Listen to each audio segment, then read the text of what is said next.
Every month, you hand an insurance company money for something you hope never happens. And most of us assume the business is simple. They collect premiums, they pay out claims, and they keep the difference. Sell enough policies, price them a little above the losses, pocket the gap. That story is almost completely wrong.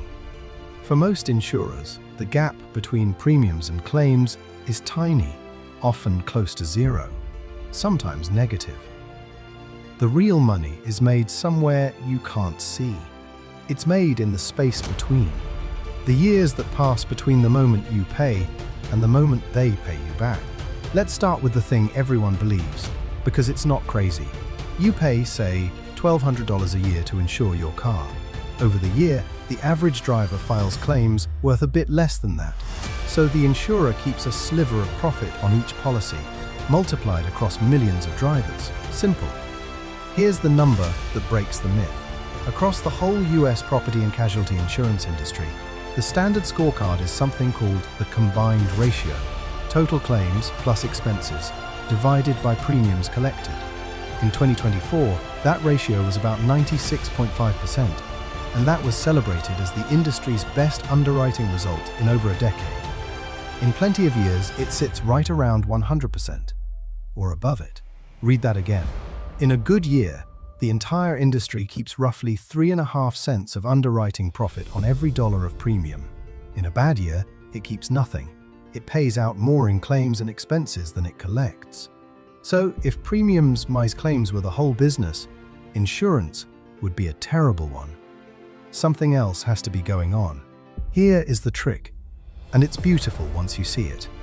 When you pay your premium, the insurer does not pay a claim that same afternoon. It might pay it next month, it might pay it in 5 years, it might pay it in 30. Think of a workers' comp injury, or a long-tail liability claim that grinds through courts for a decade.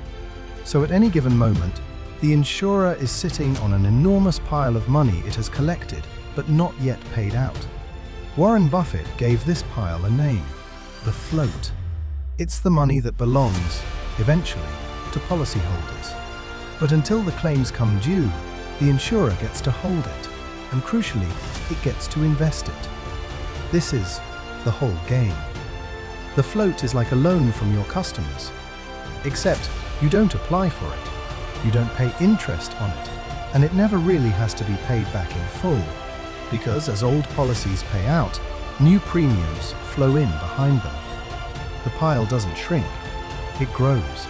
So now the business has 2 engines, not one. Engine 1 is underwriting, premiums minus claims and expenses. As we saw, across the industry, that engine runs close to break-even. It might make a little, it might lose a little. Engine 2 is the float. Take that giant pile of not yet paid claims and put it to work. In bonds, in stocks, in whole businesses. And every year it throws off investment income. That income doesn't depend on selling one more policy. It depends on how much money you're holding and how well you invest it. Here's the punchline Buffett has spelled out for decades. If your underwriting merely breaks even, the float has cost you nothing. It's an interest-free loan. And if your underwriting actually turns a small profit, then something remarkable happens. You are being paid to borrow money. In his words, you get the use of free money and, better yet, get paid for holding it. That is a deal that essentially doesn't exist anywhere else in finance. Let's make this concrete with the company that turned float into an empire. Berkshire Hathaway, Buffett's company, sits on an insurance float of roughly $171 billion as of the end of 2024.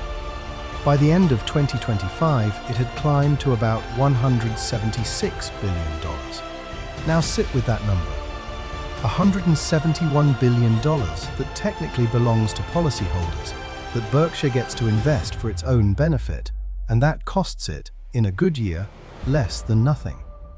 When Berkshire buys Apple stock, or Coca-Cola, or a railroad, a huge chunk of the money doing the buying is other people's premiums, parked and waiting.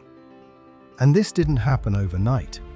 When Berkshire first entered insurance in 1967, its float was $16 million. By the end of 2009, it was $62 billion. Today, $171 billion. That's the compounding of a machine that gets slightly bigger every single year it doesn't blow up.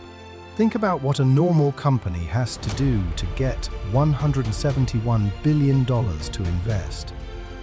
It borrows it and pays interest, or it sells shares and gives away ownership, or it earns it slowly over decades. Every one of those has a real cost. The insurer's float has, effectively, none of those costs. None of those costs. The money arrives as premiums. It has to be paid back only as claims come due, and by then, fresh premiums have already replaced it. So the pile behaves like a permanent, interest-free loan that funds an ever-growing investment portfolio. Buffett put it plainly, it's much as if someone deposited that money with us that we could invest for our own benefit without the payment of interest. That is the real reason Berkshire could become one of the largest investors on Earth. Not stock-picking genius alone, though there was plenty of that. It was stock-picking genius applied to $171 billion of other people's money that cost nothing to borrow. But, and this is the part the float story usually skips, it only works if you don't lose money underwriting. If your claims consistently run well above your premiums, the float isn't free. The underwriting losses are the interest you're paying on it. In catastrophe years, those losses can eat the entire investment gain. That's why the great insurers are almost boringly disciplined about pricing. Geico, Berkshire's auto insurer, actually made an underwriting profit, with pre-tax underwriting earnings more than doubling to roughly $7.8 billion in 2024. Berkshire's whole insurance operation ran at a combined ratio of about 87% in 2025, comfortably profitable, well under that magic 100 line. That discipline is what turns the float from a liability into free financing. So why doesn't everyone just do this? Some of it is regulation. You need enormous capital reserves and a license to hold other people's claims. Some of it is patience. Float compounds over decades, not quarters, and most managers won't wait. And a lot of it is the temptation to grow float by underpricing policies, which floods you with premiums today and buries you in claims tomorrow. The float is a gift only if you never forget it's someone else's money. The insurers who understand that treat underwriting as the price of admission and investing as the real business. The ones who don't mistake the float for profit, and eventually the claims come due. So the next time you write that premium check, remember what you're really doing. You're not just buying protection, you're making a small, interest-free deposit into a machine, one that will hold your money, invest it, keep the returns, and hand you back only what you're owed, only when you're owed it. Insurance companies don't mainly make money on premiums minus claims. They make it on time, the years your money sits with them. That's the float.